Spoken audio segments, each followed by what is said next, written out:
तो हमारा चौथा नंबर क्वेश्चन है भूदान एवं ग्रामदान के बारे में। पूछ रहा है भूदान तथा ग्रामदान आंदोलन क्या था? भूदान आंदोलन की सफलता का मूल्यांकन कीजिए। यानी जो भूदान आंदोलन चालू हुआ था वो किस हद तक सफल हुआ, यानी इसके कितने प्रभाव हुए, क्या क्या प्रभाव हुए और ये कहाँ जाके रुक गया। ठीक है, तो ये बताना है। तो हम समझ लेते हैं आसान भाषा में कि भूदान और ग्रामदान आंदोलन क्या है। तो जैसे कि हमको नाम से ही पता चल रहा है कि जैसे कि हमको नाम से क्या पता चल रहा है, भूदान यानी भूमि का दान, ग्राम दान आंदोलन, भूदान आंदोलन यानी भूमि का दान करना है, ग्राम दान आंदोलन यानी पूरा गांव ही अपनी जमीन को दान कर देता है और आपस में साझा कर लेता है। तो ये क्या थे, जब आजादी के बाद इसको विनोबा भावे द्वारा चालू किया गया था। इसमें क्या था कि जो गांव गांव में आप देखे होंगे जमींदारी प्रथा सदा से चली आ रही थी, हमारे यहाँ पे जातिवाद चला आ रहा था, तो बहुत सारी समस्याएं थी। तो कुछ लोग ऐसे थे जो बेचारे बहुत ही दयनीय स्थिति में अपना जीवन जी रहे थे।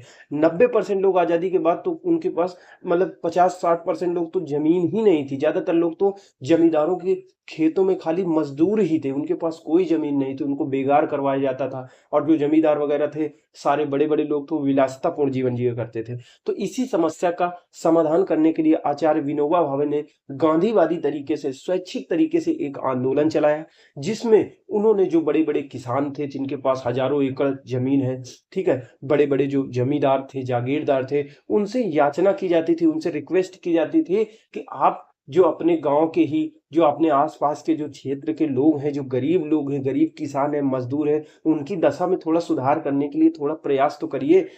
थोड़ा थोड़ा भगवान की बात की, थोड़ा धर्म की बात की, जब उनको नैतिक रूप से, स्वैच्छिक रूप से उनको क्या कहते हैं मनाया, उनको मोटिवेट किया। तो ऐसा नहीं है कि हमारे देश में क्या कहते हैं अंदर लोगों के दिल नहीं है, लोग करते नहीं। तो लोगों ने क्या किया, भूदान आंदोलन चालू हुआ। तो पहले भूदान आंदोलन चालू हुआ था, जब ये सफल हुआ काफी हद तक तो फिर विनोबा भावे ने ग्राम दान आंदोलन की शुरुआत करी। तो भूदान आंदोलन में क्या था कि जो जमींदार थे, ठीक है, भूदान आंदोलन में क्या था कि जो जमींदार हुआ करते थे, जो अमीर किसान होते थे, उनको अपनी जमीन का हिस्सा जो होता था, जमीन का एक हिस्सा भूमिहीन जो किसान थे, जो गरीब किसान थे, उनको दान करने के लिए मोटिवेट किया जाता था। ठीक है, और ग्राम दान आंदोलन में क्या था, सॉरी, ग्राम दान आंदोलन में पूरा गांव मिलकर, जैसे पूरा गांव आपस में मिल जाता था, जैसे बड़ा जमींदार भी है, छोटा जमींदार भी है, किसी के पास कम जमीन है, किसी के पास ज्यादा जमीन है, किसी के पास जमीन ही नहीं है। जैसे दोस्त मिलकर नहीं करते, किसी के पास 100 रुपया निकलता है, किसी के पास 50 रुपया, किसी के पास है ही नहीं, किसी के पास 1000 रुपया। तो सब लोग मतलब कि ये नहीं होता है दोस्तों में कि बराबर बराबर खाए, वो लोग सब लोग कोई खाना खा लेते हैं जो खाना होता है, और जिसको जितना देना होता है दे देता है, ऐसे मांगते नहीं किसी। तो उसी तरह पूरा गांव मिलकर गांव की सारी जितनी जमीन होती थी उसको आपस में साझा कर लेता है, और वहां पे सहकारी खेती करने लगते हैं, सब मिलकर खेती करते हैं और लाभ को आपस में अपनी आवश्यकताओं के अनुसार बांट लेते हैं। तो ये खेती थी। तो चलिए हम किताब में देखते हैं कि किताब में क्या दिया हुआ है। किताब में दिया हुआ है कि सन 1950-51 में 50% से अधिक कृषि श्रमिक परिवार भूमिहीन थे। यानी 50% से अधिक जो कृषि श्रमिक परिवार थे, यानी खेतों में जो काम करते थे किसान, जैसे कृषि वाला भी तो मजदूर होते हैं, जो खेती किसानी में मजदूर का काम करते हैं, धान लगाना है, बोरियां भरनी है, ये चीजें। तो 1950-51 में जो 50% से अधिक जो कृषि श्रमिक थे वो भूमिहीन थे, उनके पास कोई जमीन नहीं थी। जो खेतों में काम करने वाले जो किसान होते हैं उनके पास खुद की जमीन नहीं थी। स्वतंत्रता के बाद, भारत की आजादी के बाद कृषि जोतों में असमानता से उत्पन्न आर्थिक विषमता कृषकों की दयनीय स्थिति का प्रमुख कारण थी। जब हम स्वतंत्र हो गए तो उस समय कृषि जोत यानी खेत, खेत का जो वितरण था, जमीन का जो वितरण था, उसमें बहुत ज्यादा असमानता थी। उसके कारण आर्थिक विषमता मौजूद थी, जिससे कृषकों की दयनीय स्थिति थी। यानी इसका प्रमुख कारण, कृषकों की दयनीय स्थिति का कारण जोतों में असमानता ही थी। भूमिहीन कृषकों की दयनीय स्थिति को सुधारने के लिए ये लोग जो थे, जो बड़े गरीब लोग थे जिनके पास जमीन ही नहीं थी, इनकी स्थिति को सुधारने के लिए अहिंसात्मक तरीके से देश में सामाजिक परिवर्तन लाने हेतु शुरू किया गया भूदान आंदोलन एक स्वैच्छिक भूमि सुधार आंदोलन था। इनकी सामाजिक स्थिति, आर्थिक स्थिति में परिवर्तन करने के लिए अहिंसात्मक तरीके से, स्वैच्छिक तरीके से, इसमें स्वेच्छा से लोगों को मोटिवेट किया जाता था, नैतिक माहौल बनाया जाता था। वर्ष 1951 में आचार्य विनोबा भावे द्वारा तेलंगाना के पोचमपल्ली से भूदान आंदोलन की शुरुआत की गई। इस आंदोलन के अंतर्गत जो भूमि संपन्न वर्ग था उनसे आग्रह किया जाता था, उनको मनाया जाता था, उनसे रिक्वेस्ट की जाती थी कि वे स्वेच्छा से अपनी भूमि का एक हिस्सा भूमिहीन जो गरीब लोग हैं उनको सौंप दें। परिणामतः इसका प्रभाव क्या हुआ? कुछ संपन्न वर्ग ने अपनी जमीन, कुछ भूमि जमीन अपनी भूमि का कुछ हिस्सा स्वैच्छिक रूप से दान करना प्रारंभ कर दिया। जैसे जिसके पास 100 एकड़ है वो 4-5 एकड़ 10 एकड़ तक जमीन दान कर देता था, ये भी बड़ी बात थी। फिर इससे ही प्रोत्साहित होकर ग्राम दान आंदोलन की शुरुआत की गई। ग्राम दान आंदोलन की शुरुआत 1952 में हुई। 1951 में भूदान आंदोलन की शुरुआत करी, फिर उसके बाद ग्राम दान आंदोलन की शुरुआत 1952 में हुई। ग्राम दान आंदोलन के अंतर्गत प्रत्येक गांव में जो भूमि स्वामी थे, जो पट्टाधार तक थे, जिनके पास बड़ी बड़ी जमीनें थी, उनके भूमि संबंधी अधिकार को त्यागने के लिए उनको राजी किया गया। प्राप्त भूमि को संयुक्त खेती हेतु ग्राम संघ की संपत्ति बना दिया गया। यानी ग्राम संघ माने पूरे गांव की वो जमीन हो जाती थी। जो बड़े किसान होते थे, छोटे किसान होते थे, वो सारी अपनी जमीन को ग्राम संघ में दान कर देते थे। फिर मिलकर कौन सी खेती? संयुक्त रूप से खेती करते थे। इसकी सफलता क्या रही? भूदान आंदोलन की सफलता क्या रही? तो सफलता यही रही कि इस आंदोलन के माध्यम से एक नैतिक माहौल का निर्माण किया गया। जमींदारों को स्वैच्छिक रूप से भूदान करने हेतु प्रोत्साहित किया गया। एक नैतिक माहौल का निर्माण करके जमींदारों को स्वैच्छिक रूप से भूदान करने के लिए कोई रक्त की क्रांति नहीं थी कि रक्त के माध्यम से जैसे रसिया वगैरह में हजारों लोगों को, लाखों लोगों को मार दिया, फिर जमीन यहाँ कर नैतिक माहौल निर्माण करके स्वेच्छा से भूदान हेतु प्रोत्साहित किया। अपनी तरह का यह पहला आंदोलन था जो दूरगामी सामाजिक लकीर खींचने में सफल रहा। किसानों को संगठित करने हेतु मंच इसके माध्यम से तैयार किया गया, यानी किसान आपस में संगठित हो गए। भूमिहीनों के मध्य राजनीतिक गतिविधियों को भी प्रोत्साहित किया, यानी जब उनकी आर्थिक स्थिति बेहतर हुई भूमिहीनों की, तो उनकी राजनीतिक स्थिति भी बेहतर हुई, उनकी राजनीतिक स्थिति भी बेहतर हुई।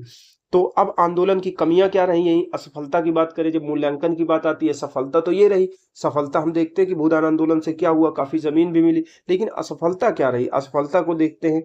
ठीक है, आंदोलन की कमियां, इस आंदोलन में कमियां या भूदान आंदोलन में क्या क्या वो हुआ, तो सबसे पहले एक चीज देखते हैं कि इससे ज्यादातर जब जमीन दी गई थी, जैसे कोई भूमि दान कर रहा है तो चाहे जितना कर रहे थे, ज्यादातर जो 80% जमीन दी गई थी वो बंजर थी, उपजाऊ ही नहीं थी। और जैसे कोई विवाद में फंसा है, कोई कानून में फंसा है, तो ऐसी जमीन लोग दान कर देते थे। ठीक है, और जो भी दान करने के लिए जमीन आई थी, तो हर जगह देखिए बुरे लोग भरे पड़े हैं। ये जमीन तो दान करा ली गई, लेकिन जो जिन उद्देश्य के लिए की गई थी कि हम गरीबों को, शोषितों को, वंचितों को देंगे, उनको तो नाम मात्र की ही मिली। इसी को जी को बंदर बांट मचा दिए, यानी ऊपर ही ऊपर जो जिनके लिए आई थी उनको नहीं मिली, ऊपर ही जो दलाल लोग थे उन्होंने आपस में बांट लिया। यानी अधिकांश जो जमीन थी, अधिकांश जमीन लगभग 80% जमीन जो दान की गई थी वो अनुपजाऊ थी, उपजाऊ ही नहीं थी।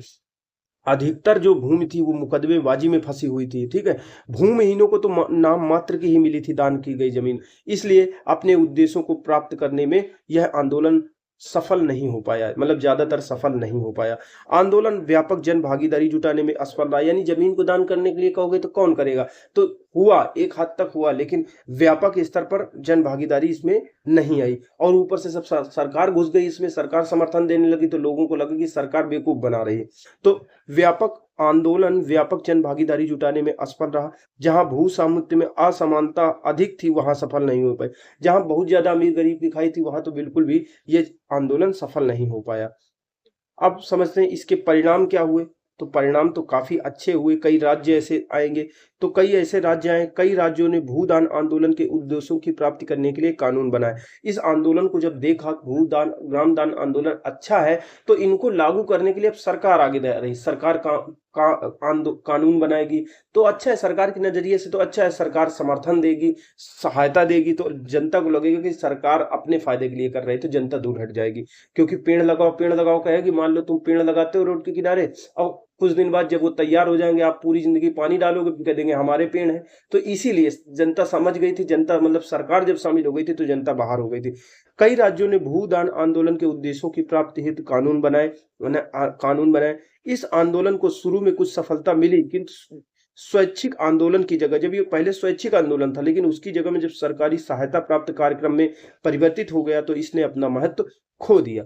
जिन क्षेत्रों में यह आंदोलन निष्प्रभावी रहा, यानी कुछ ही क्षेत्र यहाँ थे जिसमें ये आंदोलन कुछ हद तक सफल हुआ। जहां-जहां सफल नहीं हुआ वहीं देखो तो जहां असमानता ज्यादा थी वहीं पे नक्सलवाद आया। नक्सलवाद भी शोषण से मुक्ति करने के लिए था, जमीन की असमानता के कारण खड़ा हुआ था नक्सलवाद, माओवाद। तो जिन क्षेत्रों में यह आंदोलन निष्प्रभावी रहा तथा लोगों की आकांक्षाएं पूरी नहीं हो सकी, वहां नक्सलवाद जैसे आंदोलनों की नींव पड़ गई। निष्कर्षतः हम कह सकते हैं कि भूमि सुधार की इस रक्तहीन क्रांति ने कानूनन भूमि सुधारों को आधार प्रदान किया। यह गांधीवादी विचारधारा से अभिभूत एक महत्वपूर्ण कदम था जो इतिहास में सदैव स्मरण रखा जाएगा।